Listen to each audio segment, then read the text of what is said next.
प्रिय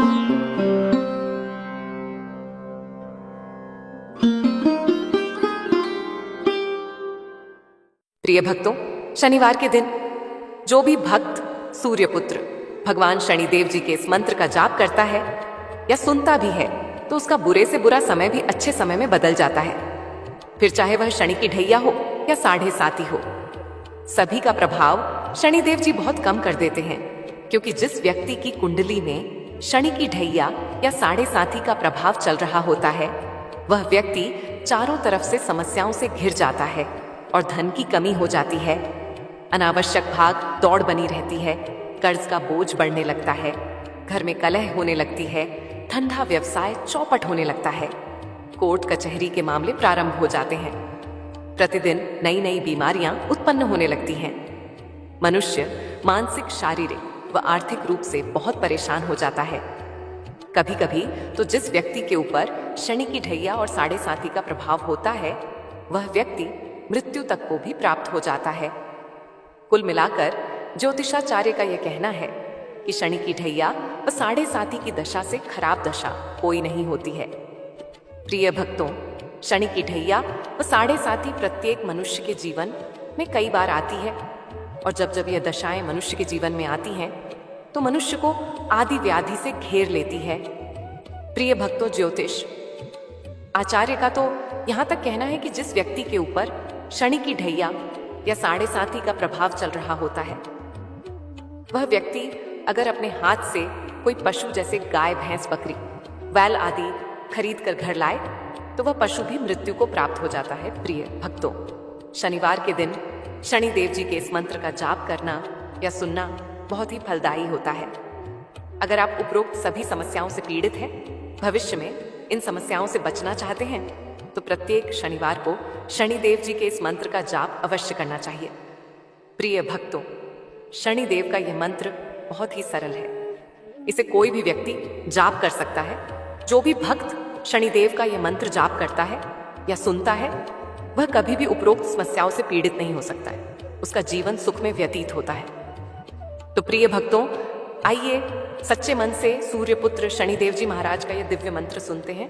लेकिन उससे पहले अगर आप भी चाहते हैं कि शनिदेव जी महाराज की कृपा आप पर सदा बनी रहे, तो इस वीडियो को दिल से एक लाइक अवश्य करें, और आगे भी ऐसे ही वीडियो देखने के लिए हमारे चैनल आस्था ज्ञान को सब्सक्राइब करके कमेंट में एयूएम शनिश्चराय नमः लिखना बिल्कुल ना भूलें। तो प्यारे भक्तों, मंत्र ये है: ओम नीलांजन समाभासम रविपुत्रं यमाग्रजं छायामार्तण्ड संभुतं तं नमामि शनैश्चरम्। ओम नीलांजन समाभासं रविपुत्रं यमाग्रजं छायामार्तण्ड संभुतं तं नमामि शनैश्चरम्। ओम नीलांजन समाभासं रविपुत्रं यमाग्रजं छायामार्तण्ड संभुतं तं नमामि शनैश्चरम्। ओम नीलांजन समाभासं रविपुत्रं यमाग्रजं छायामार्तण्ड संभुतं तं नमामि शनैश्चरम्। ओम नीलांजन समाभासं रविपुत्रं यमाग्रजं छायामार्तण्ड संभुतं तं नमामि शनैश्चरम्। ओम नीलांजन समाभासं रविपुत्रं यमाग्रजं छायामार्तण्ड संभुतं तं नमामि शनैश्चरम्। ओम नीलांजन समाभासं रविपुत्रं यमाग्रजं छायामार्तण्ड संभुतं तं नमामि शनैश्चरम्। ॐ नीलाञ्जनसमाभासं रविपुत्रं यमाग्रजं छायामार्तण्डसम्भुतं तं नमामि शनैश्चरम्। ॐ नीलाञ्जनसमाभासं रविपुत्रं यमाग्रजं छायामार्तण्डसम्भुतं तं नमामि शनैश्चरम्। ॐ नीलाञ्जनसमाभासं रविपुत्रं यमाग्रजं छायामार्तण्डसम्भुतं तं नमामि शनैश्चरम्। ॐ नीलाञ्जनसमाभासं रविपुत्रं यमाग्रजं छायामार्तण्डसम्भुतं तं नमामि शनैश्चरम्। ॐ नीलाञ्जनसमाभासं रविपुत्रं यमाग्रजं छायामार्तण्डसम्भुतं तं नमामि शनैश्चरम्। ॐ नीलाञ्जनसमाभासं रविपुत्रं यमाग्रजं छायामार्तण्डसम्भुतं तं नमामि शनैश्चरम्। ॐ नीलाञ्जनसमाभासं रविपुत्रं यमाग्रजं छायामार्तण्डसम्भुतं तं नमामि शनैश्चरम्। ॐ नीलाञ्जनसमाभासं रविपुत्रं यमाग्रजं छायामार्तण्डसम्भुतं तं नमामि शनैश्चरम्। ॐ नीलाञ्जनसमाभासं रविपुत्रं यमाग्रजं छायामार्तण्डसम्भुतं तं नमामि शनैश्चरम्। ॐ नीलाञ्जनसमाभासं रविपुत्रं यमाग्रजं छायामार्तण्डसम्भुतं तं नमामि शनैश्चरम्। ॐ नीलाञ्जनसमाभासं रविपुत्रं यमाग्रजं छायामार्तण्डसम्भुतं तं नमामि शनैश्चरम्। ॐ नीलाञ्जनसमाभासं रविपुत्रं यमाग्रजं छायामार्तण्डसम्भुतं तं नमामि शनैश्चरम्। ॐ नीलाञ्जनसमाभासं रविपुत्रं यमाग्रजं छायामार्तण्डसम्भुतं तं नमामि शनैश्चरम्। ॐ नीलाञ्जनसमाभासं रविपुत्रं यमाग्रजं छायामार्तण्डसम्भुतं तं नमामि शनैश्चरम्। ॐ नीलाञ्जनसमाभासं रविपुत्रं यमाग्रजं छायामार्तण्डसम्भुतं तं नमामि शनैश्चरम्। ॐ नीलाञ्जनसमाभासं रविपुत्रं यमाग्रजं छायामार्तण्डसम्भुतं तं नमामि शनैश्चरम्। ॐ नीलाञ्जनसमाभासं रविपुत्रं यमाग्रजं छायामार्तण्डसम्भुतं तं नमामि शनैश्चरम्। ॐ नीलाञ्जनसमाभासं रविपुत्रं यमाग्रजं छायामार्तण्डसम्भुतं तं नमामि शनैश्चरम्। ॐ नीलाञ्जनसमाभासं रविपुत्रं यमाग्रजं छायामार्तण्डसम्भुतं तं नमामि शनैश्चरम्। ॐ नीलाञ्जनसमाभासं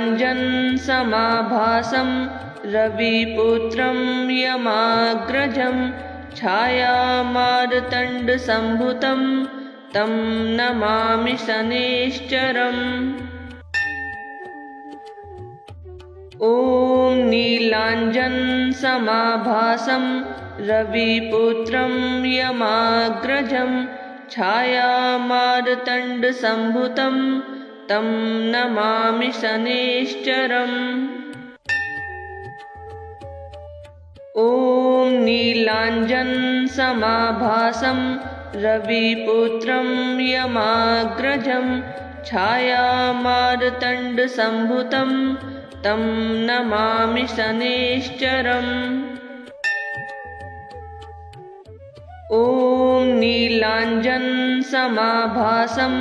रविपुत्रं यमाग्रजं छायामार्तण्डसम्भुतं तं नमामि शनैश्चरम्।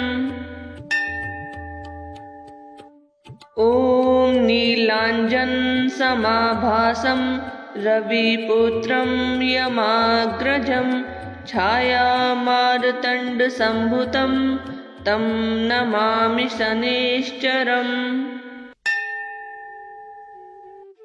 ॐ नीलाञ्जनसमाभासं रविपुत्रं यमाग्रजं छायामार्तण्डसम्भुतं तं नमामि शनैश्चरम्। ॐ नीलाञ्जनसमाभासं रविपुत्रं यमाग्रजं छायामार्तण्डसम्भुतं तं नमामि शनैश्चरम्। ॐ नीलाञ्जनसमाभासं रविपुत्रं यमाग्रजं छायामार्तण्डसम्भुतं तं नमामि शनैश्चरम्। ॐ नीलाञ्जनसमाभासं रविपुत्रं यमाग्रजं छायामार्तण्डसम्भुतं तं नमामि शनैश्चरम्। ॐ नीलाञ्जनसमाभासं रविपुत्रं यमाग्रजं छायामार्तण्डसम्भुतं तं नमामि शनैश्चरम्। ॐ नीलाञ्जनसमाभासं रविपुत्रं यमाग्रजं छायामार्तण्डसम्भुतं तं नमामि शनैश्चरम्। ॐ नीलाञ्जनसमाभासं रविपुत्रं यमाग्रजं छायामार्तण्डसम्भुतं तं नमामि शनैश्चरम्। ॐ नीलाञ्जनसमाभासं रविपुत्रं यमाग्रजं छायामार्तण्डसम्भुतं तं नमामि शनैश्चरम्। ॐ नीलाञ्जनसमाभासं रविपुत्रं यमाग्रजं छायामार्तण्डसम्भुतं तं नमामि शनैश्चरम्। ॐ नीलाञ्जनसमाभासं रविपुत्रं यमाग्रजं छायामार्तण्डसम्भुतं तं नमामि शनैश्चरम्। ॐ नीलाञ्जनसमाभासं रविपुत्रं यमाग्रजं छायामार्तण्डसम्भुतं तं नमामि शनैश्चरम्।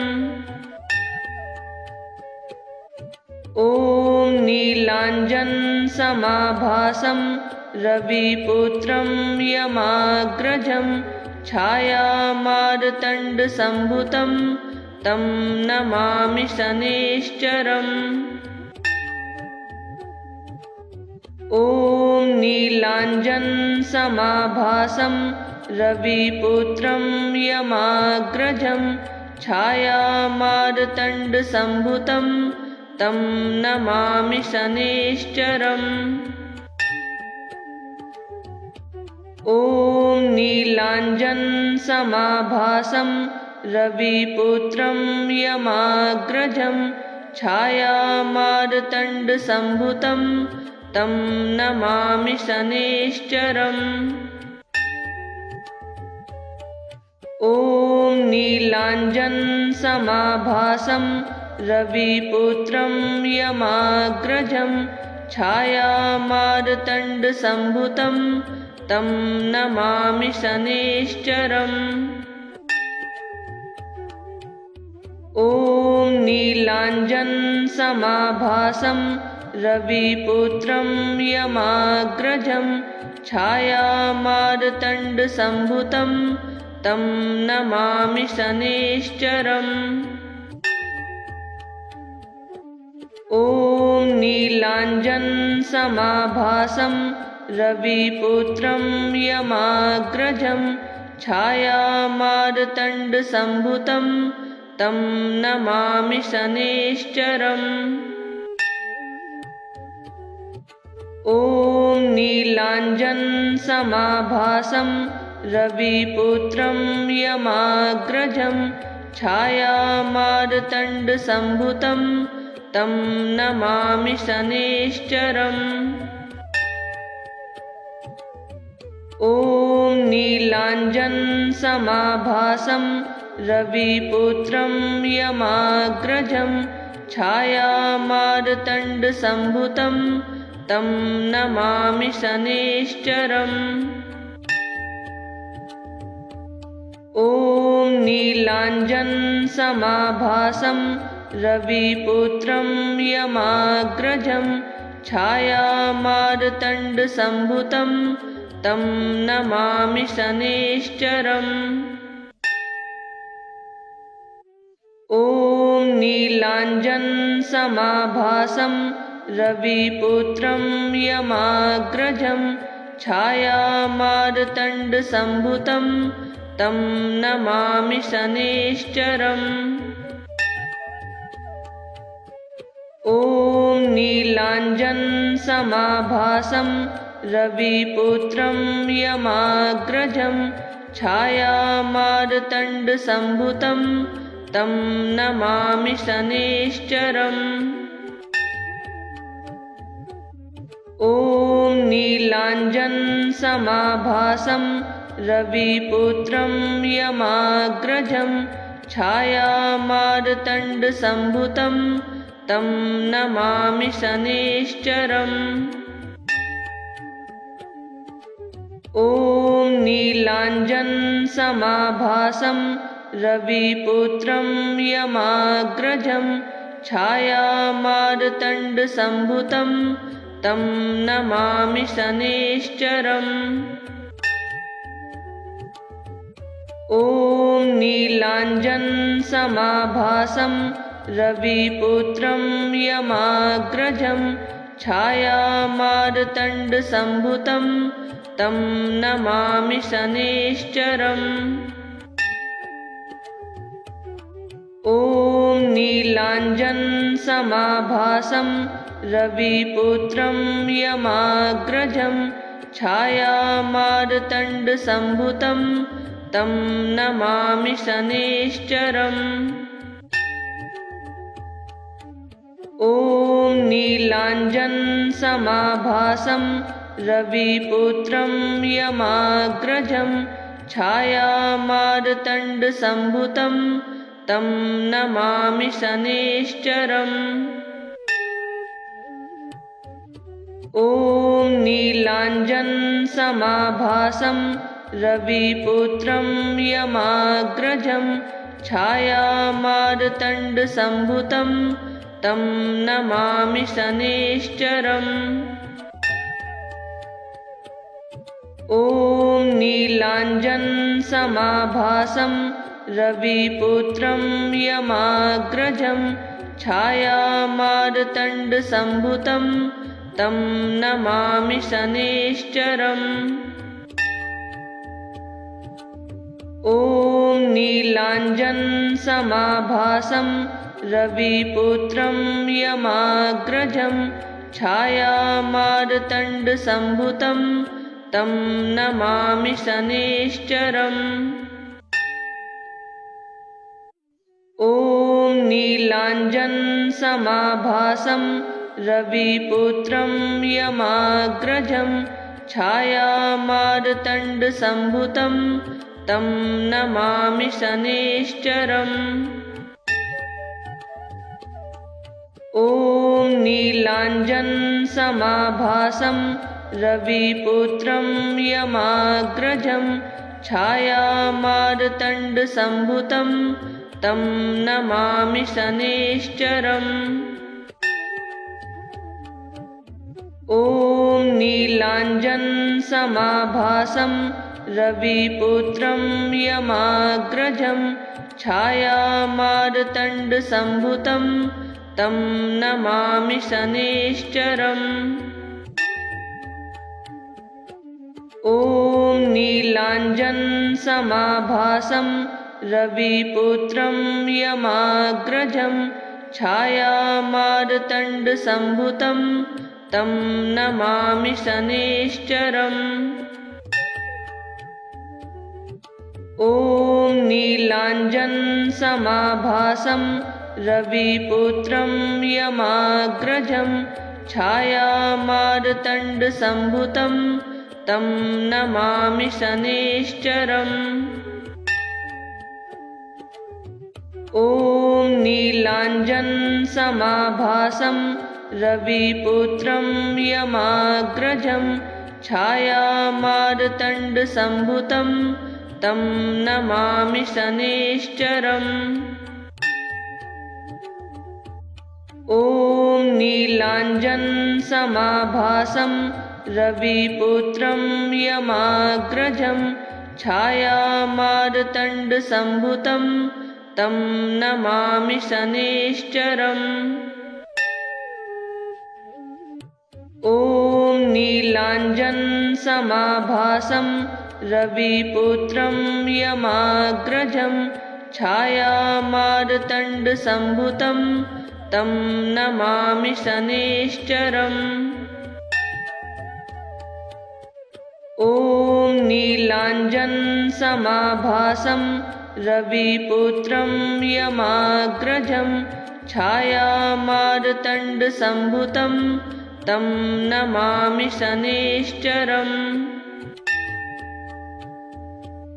ॐ नीलाञ्जनसमाभासं रविपुत्रं यमाग्रजं छायामार्तण्डसम्भुतं तं नमामि शनैश्चरम्।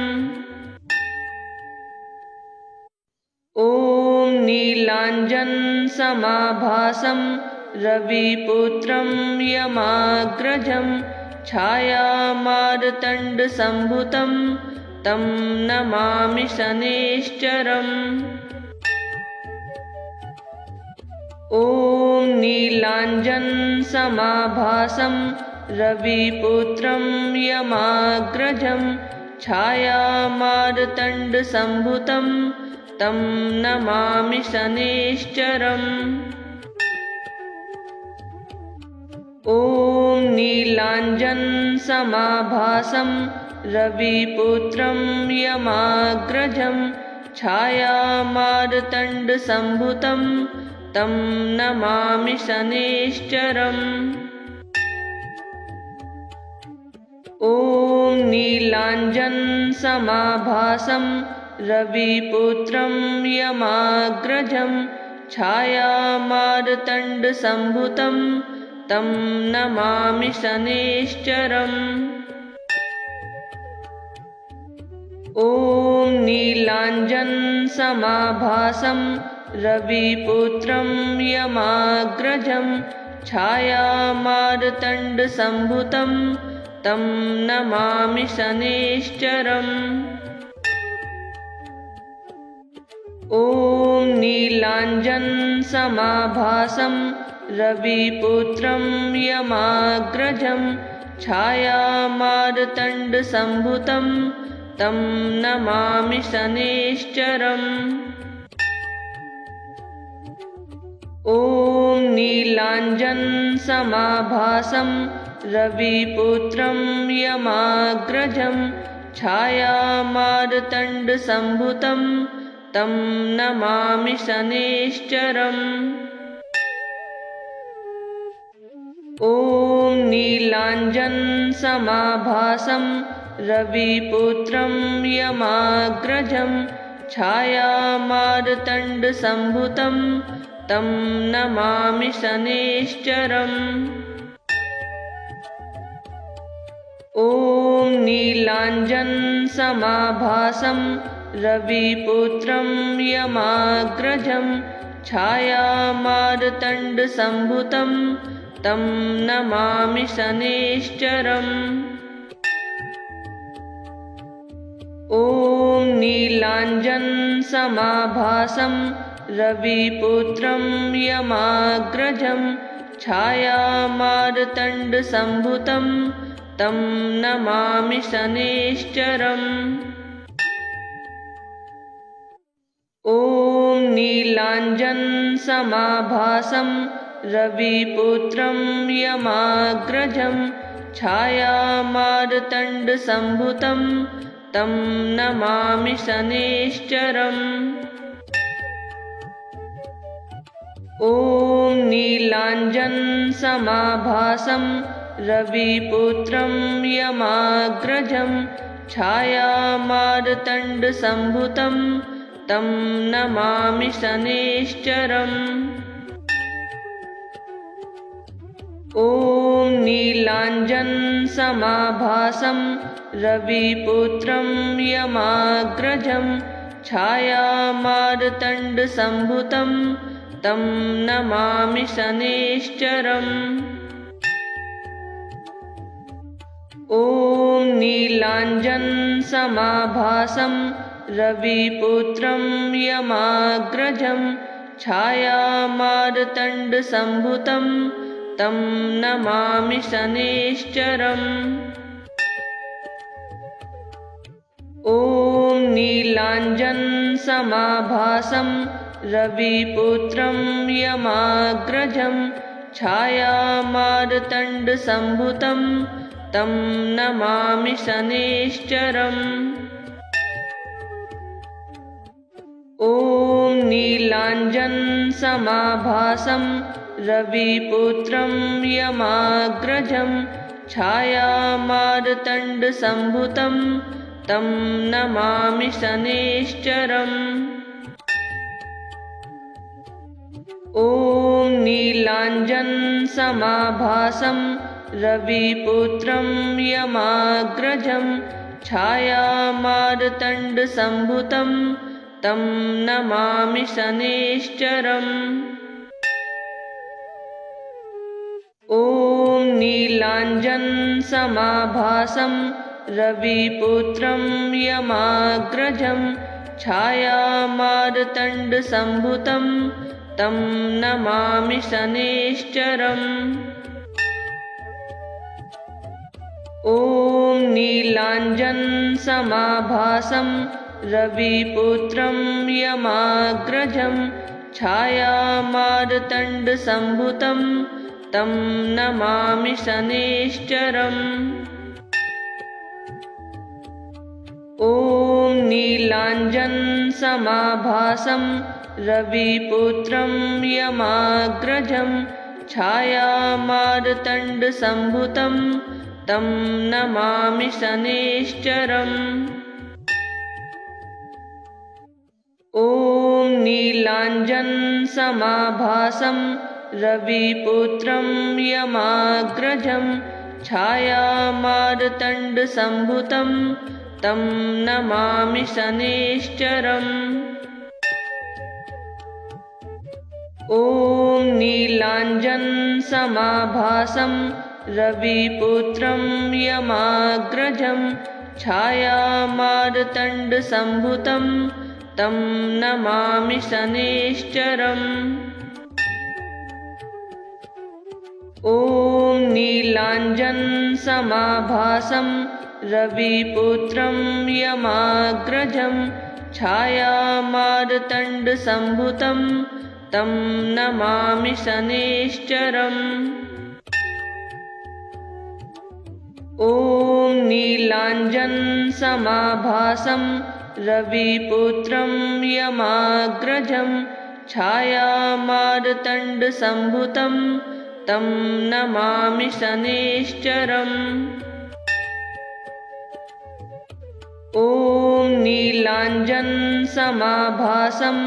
रविपुत्रं यमाग्रजं छायामार्तण्डसम्भुतं तं नमामि शनैश्चरम्। ॐ नीलाञ्जनसमाभासं रविपुत्रं यमाग्रजं छायामार्तण्डसम्भुतं तं नमामि शनैश्चरम्।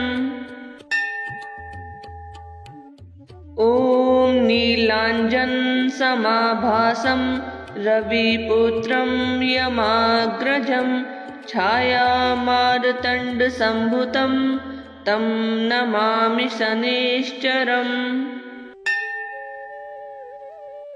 ॐ नीलाञ्जनसमाभासं रविपुत्रं यमाग्रजं छायामार्तण्डसम्भुतं तं नमामि शनैश्चरम्।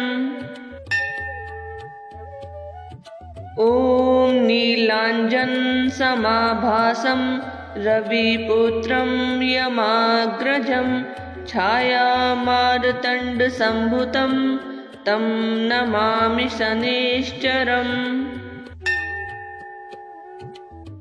ॐ नीलाञ्जनसमाभासं रविपुत्रं यमाग्रजं छायामार्तण्डसम्भुतं तं नमामि शनैश्चरम्। ॐ नीलाञ्जनसमाभासं रविपुत्रं यमाग्रजं छायामार्तण्डसम्भुतं तं नमामि शनैश्चरम्। ॐ नीलाञ्जनसमाभासं रविपुत्रं यमाग्रजं छायामार्तण्डसम्भुतं तं नमामि शनैश्चरम्। ॐ नीलाञ्जनसमाभासं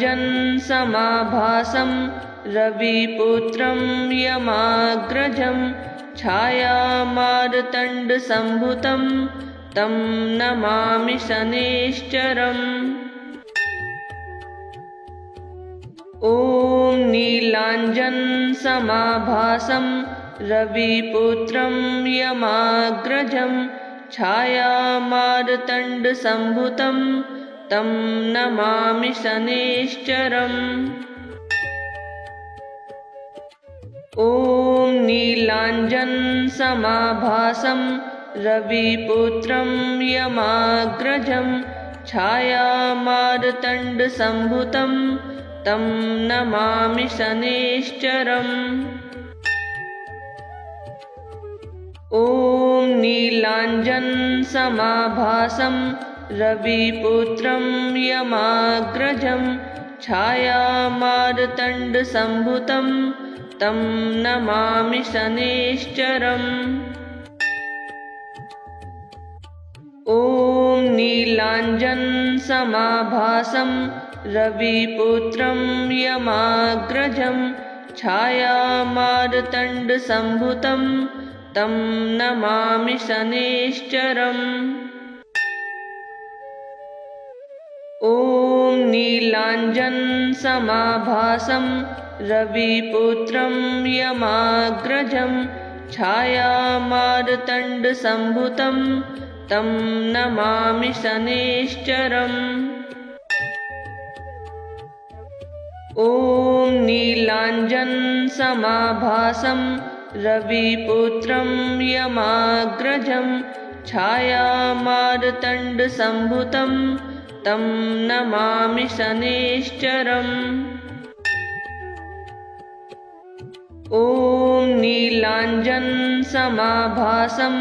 रविपुत्रं यमाग्रजं छायामार्तण्डसम्भुतं तं नमामि शनैश्चरम्। ॐ नीलाञ्जनसमाभासं रविपुत्रं यमाग्रजं छायामार्तण्डसम्भुतं तं नमामि शनैश्चरम्। ॐ नीलाञ्जनसमाभासं रविपुत्रं यमाग्रजं छायामार्तण्डसम्भुतं तं नमामि शनैश्चरम्। ॐ नीलाञ्जनसमाभासं रविपुत्रं यमाग्रजं छायामार्तण्डसम्भुतं तं नमामि शनैश्चरम्। ॐ नीलाञ्जनसमाभासं रविपुत्रं यमाग्रजं छायामार्तण्डसम्भुतं तं नमामि शनैश्चरम्। ॐ नीलाञ्जनसमाभासं रविपुत्रं यमाग्रजं छायामार्तण्डसम्भुतं तं नमामि शनैश्चरम्।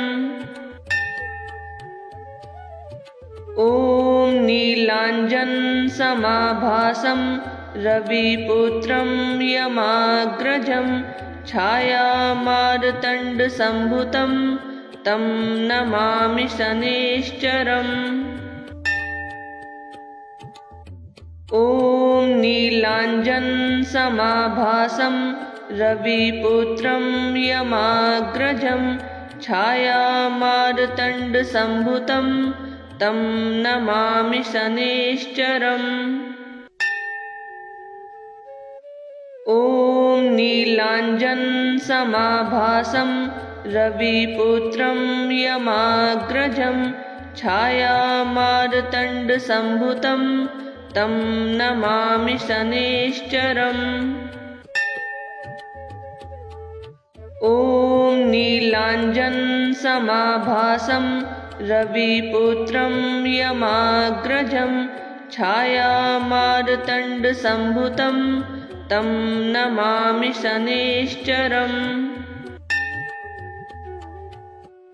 ॐ नीलाञ्जनसमाभासं रविपुत्रं यमाग्रजं छायामार्तण्डसम्भुतं तं नमामि शनैश्चरम्। ॐ नीलाञ्जनसमाभासं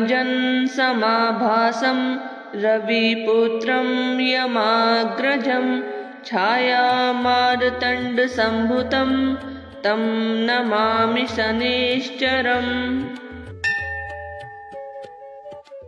ॐ नीलाञ्जनसमाभासं रविपुत्रं यमाग्रजं छायामार्तण्डसम्भुतं तं नमामि शनैश्चरम्। ॐ नीलाञ्जनसमाभासं रविपुत्रं यमाग्रजं छायामार्तण्डसम्भुतं तं नमामि शनैश्चरम्। ॐ नीलाञ्जनसमाभासं रविपुत्रं यमाग्रजं छायामार्तण्डसम्भुतं तं नमामि शनैश्चरम्। ॐ नीलाञ्जनसमाभासं रविपुत्रं यमाग्रजं छायामार्तण्डसम्भुतं तं नमामि शनैश्चरम्।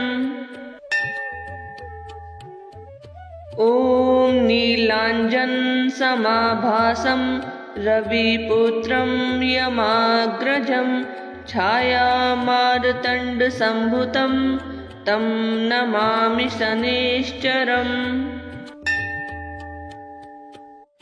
ॐ नीलाञ्जनसमाभासं रविपुत्रं यमाग्रजं छायामार्तण्डसम्भुतं तं नमामि शनैश्चरम्। ॐ नीलाञ्जनसमाभासं रविपुत्रं यमाग्रजं छायामार्तण्डसम्भुतं तं नमामि शनैश्चरम्।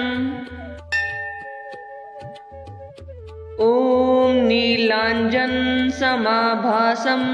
रविपुत्रं यमाग्रजं छायामार्तण्डसम्भुतं तं नमामि शनैश्चरम्। ॐ नीलाञ्जनसमाभासं रविपुत्रं यमाग्रजं छायामार्तण्डसम्भुतं तं नमामि शनैश्चरम्। ॐ नीलाञ्जनसमाभासं रविपुत्रं यमाग्रजं छायामार्तण्डसम्भुतं तं नमामि शनैश्चरम्। ॐ नीलाञ्जनसमाभासं रविपुत्रं यमाग्रजं छायामार्तण्डसम्भुतं तं नमामि शनैश्चरम्। ॐ नीलाञ्जनसमाभासं रविपुत्रं यमाग्रजं छायामार्तण्डसम्भुतं तं नमामि शनैश्चरम्। ॐ नीलाञ्जनसमाभासं रविपुत्रं यमाग्रजं छायामार्तण्डसम्भुतं तं नमामि शनैश्चरम्। ॐ नीलाञ्जनसमाभासं रविपुत्रं यमाग्रजं छायामार्तण्डसम्भुतं तं नमामि शनैश्चरम्। ॐ नीलाञ्जनसमाभासं रविपुत्रं यमाग्रजं छायामार्तण्डसम्भुतं तं नमामि शनैश्चरम्। ॐ नीलाञ्जनसमाभासं रविपुत्रं यमाग्रजं छायामार्तण्डसम्भुतं तं नमामि शनैश्चरम्। ॐ नीलाञ्जनसमाभासं रविपुत्रं यमाग्रजं छायामार्तण्डसम्भुतं तं नमामि शनैश्चरम्। ॐ नीलाञ्जनसमाभासं रविपुत्रं यमाग्रजं छायामार्तण्डसम्भुतं तं नमामि शनैश्चरम्। ॐ नीलाञ्जनसमाभासं रविपुत्रं यमाग्रजं छायामार्तण्डसम्भुतं तं नमामि शनैश्चरम्। ॐ नीलाञ्जनसमाभासं रविपुत्रं यमाग्रजं छायामार्तण्डसम्भुतं तं नमामि शनैश्चरम्। ॐ नीलाञ्जनसमाभासं रविपुत्रं यमाग्रजं छायामार्तण्डसम्भुतं तं नमामि शनैश्चरम्। ॐ नीलाञ्जनसमाभासं रविपुत्रं यमाग्रजं छायामार्तण्डसम्भुतं तं नमामि शनैश्चरम्। ॐ नीलाञ्जनसमाभासं रविपुत्रं यमाग्रजं छायामार्तण्डसम्भुतं तं नमामि शनैश्चरम्। ॐ नीलाञ्जनसमाभासं रविपुत्रं यमाग्रजं छायामार्तण्डसम्भुतं तं नमामि शनैश्चरम्। ॐ नीलाञ्जनसमाभासं रविपुत्रं यमाग्रजं छायामार्तण्डसम्भुतं तं नमामि शनैश्चरम्। ॐ नीलाञ्जनसमाभासं रविपुत्रं यमाग्रजं छायामार्तण्डसम्भुतं तं नमामि शनैश्चरम्। ॐ नीलाञ्जनसमाभासं रविपुत्रं यमाग्रजं छायामार्तण्डसम्भुतं तं नमामि शनैश्चरम्। ॐ नीलाञ्जनसमाभासं रविपुत्रं यमाग्रजं छायामार्तण्डसम्भुतं तं नमामि शनैश्चरम्। ॐ नीलाञ्जनसमाभासं रविपुत्रं यमाग्रजं छायामार्तण्डसम्भुतं तं नमामि शनैश्चरम्। ॐ नीलाञ्जनसमाभासं रविपुत्रं यमाग्रजं छायामार्तण्डसम्भुतं तं नमामि शनैश्चरम्। ॐ नीलाञ्जनसमाभासं रविपुत्रं यमाग्रजं छायामार्तण्डसम्भुतं तं नमामि शनैश्चरम्। ॐ नीलाञ्जनसमाभासं रविपुत्रं यमाग्रजं छायामार्तण्डसम्भुतं तं नमामि शनैश्चरम्। ॐ नीलाञ्जनसमाभासं रविपुत्रं यमाग्रजं छायामार्तण्डसम्भुतं तं नमामि शनैश्चरम्। ॐ नीलाञ्जनसमाभासं रविपुत्रं यमाग्रजं छायामार्तण्डसम्भुतं तं नमामि शनैश्चरम्।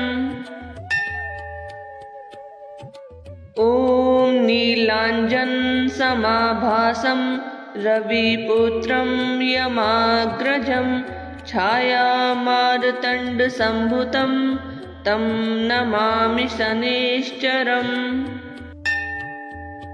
ॐ ॐ नीलाञ्जनसमाभासं रविपुत्रं यमाग्रजं छायामार्तण्डसम्भुतं तं नमामि शनैश्चरम्। ॐ नीलाञ्जनसमाभासं रविपुत्रं यमाग्रजं छायामार्तण्डसम्भुतं तं नमामि शनैश्चरम्। ॐ नीलाञ्जनसमाभासं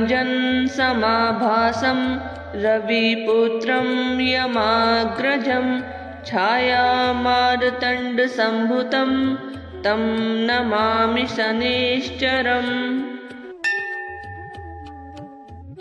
ॐ नीलाञ्जनसमाभासं रविपुत्रं यमाग्रजं छायामार्तण्डसम्भुतं तं नमामि शनैश्चरम्। ॐ नीलाञ्जनसमाभासं रविपुत्रं यमाग्रजं छायामार्तण्डसम्भुतं तं नमामि शनैश्चरम्। ॐ नीलाञ्जनसमाभासं रविपुत्रं यमाग्रजं छायामार्तण्डसम्भुतं तं नमामि शनैश्चरम्। ॐ नीलाञ्जनसमाभासं रविपुत्रं यमाग्रजं छायामार्तण्डसम्भुतं तं नमामि शनैश्चरम्। ॐ नीलाञ्जनसमाभासं रविपुत्रं यमाग्रजं छायामार्तण्डसम्भुतं तं नमामि शनैश्चरम्। ॐ नीलाञ्जनसमाभासं रविपुत्रं यमाग्रजं छायामार्तण्डसम्भुतं तं नमामि शनैश्चरम्। ॐ नीलाञ्जनसमाभासं रविपुत्रं यमाग्रजं छायामार्तण्डसम्भुतं तं नमामि शनैश्चरम्। ॐ नीलाञ्जनसमाभासं रविपुत्रं यमाग्रजं छायामार्तण्डसम्भुतं तं नमामि शनैश्चरम्। ॐ नीलाञ्जनसमाभासं रविपुत्रं यमाग्रजं छायामार्तण्डसम्भुतं तं नमामि शनैश्चरम्। ॐ नीलाञ्जनसमाभासं रविपुत्रं यमाग्रजं छायामार्तण्डसम्भुतं तं नमामि शनैश्चरम्। ॐ नीलाञ्जनसमाभासं रविपुत्रं यमाग्रजं छायामार्तण्डसम्भुतं तं नमामि शनैश्चरम्। ॐ नीलाञ्जनसमाभासं रविपुत्रं यमाग्रजं छायामार्तण्डसम्भुतं तं नमामि शनैश्चरम्। ॐ नीलाञ्जनसमाभासं रविपुत्रं यमाग्रजं छायामार्तण्डसम्भुतं तं नमामि शनैश्चरम्। ॐ नीलाञ्जनसमाभासं रविपुत्रं यमाग्रजं छायामार्तण्डसम्भुतं तं नमामि शनैश्चरम्। ॐ नीलाञ्जनसमाभासं रविपुत्रं यमाग्रजं छायामार्तण्डसम्भुतं तं नमामि शनैश्चरम्। ॐ नीलाञ्जनसमाभासं रविपुत्रं यमाग्रजं छायामार्तण्डसम्भुतं तं नमामि शनैश्चरम्। ॐ नीलाञ्जनसमाभासं रविपुत्रं यमाग्रजं छायामार्तण्डसम्भुतं तं नमामि शनैश्चरम्।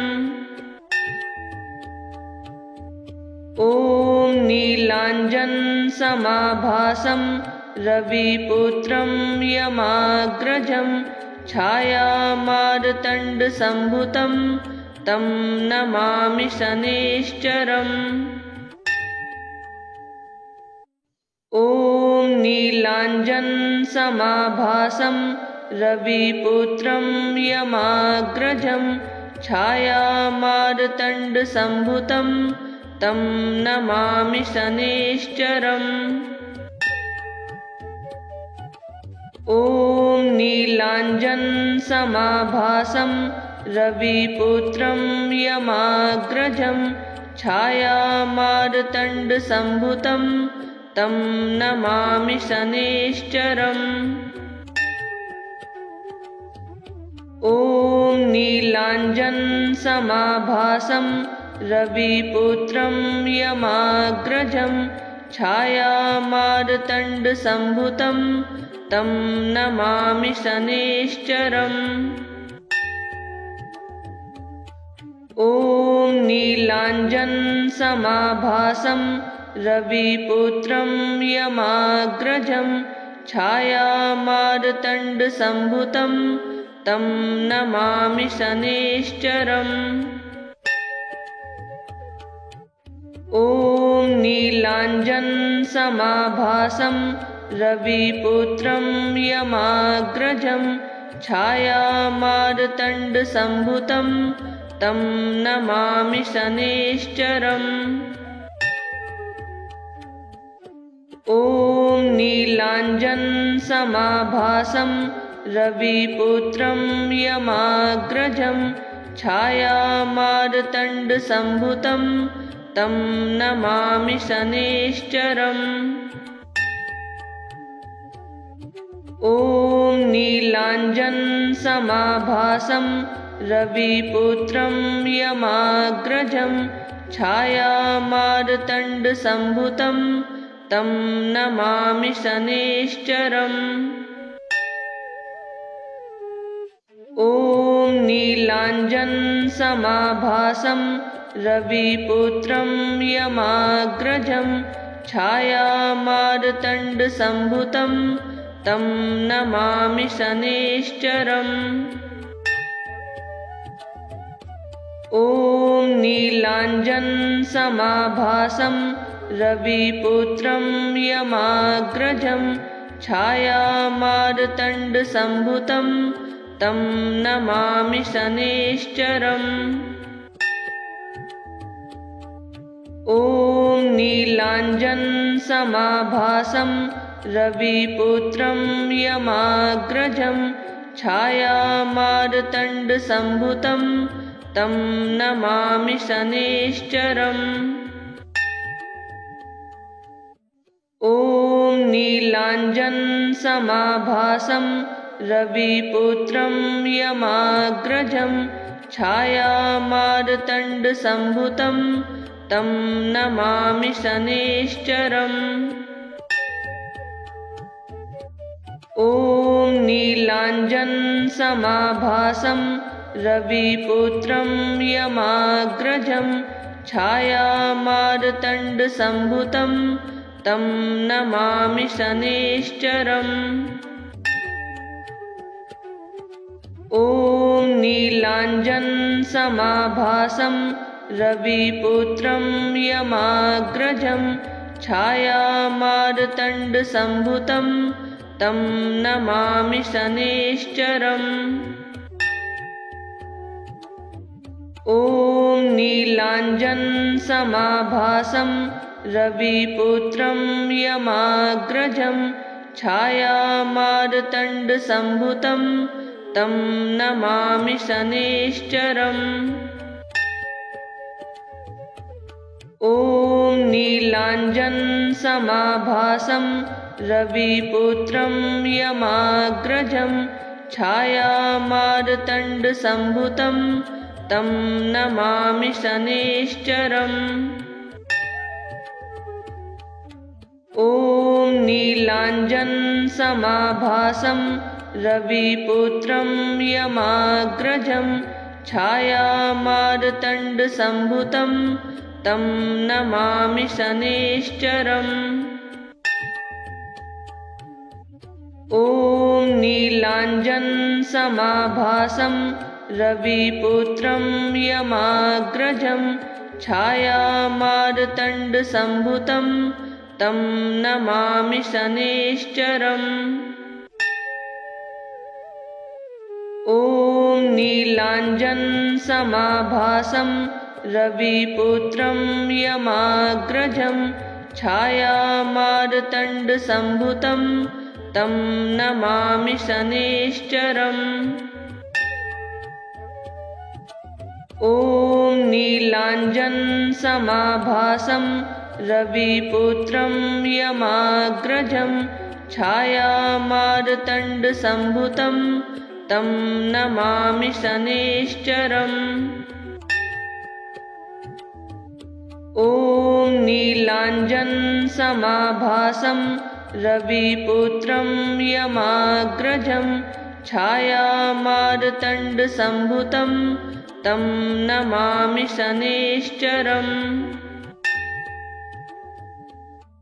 ॐ नीलाञ्जनसमाभासं रविपुत्रं यमाग्रजं छायामार्तण्डसम्भुतं तं नमामि शनैश्चरम्।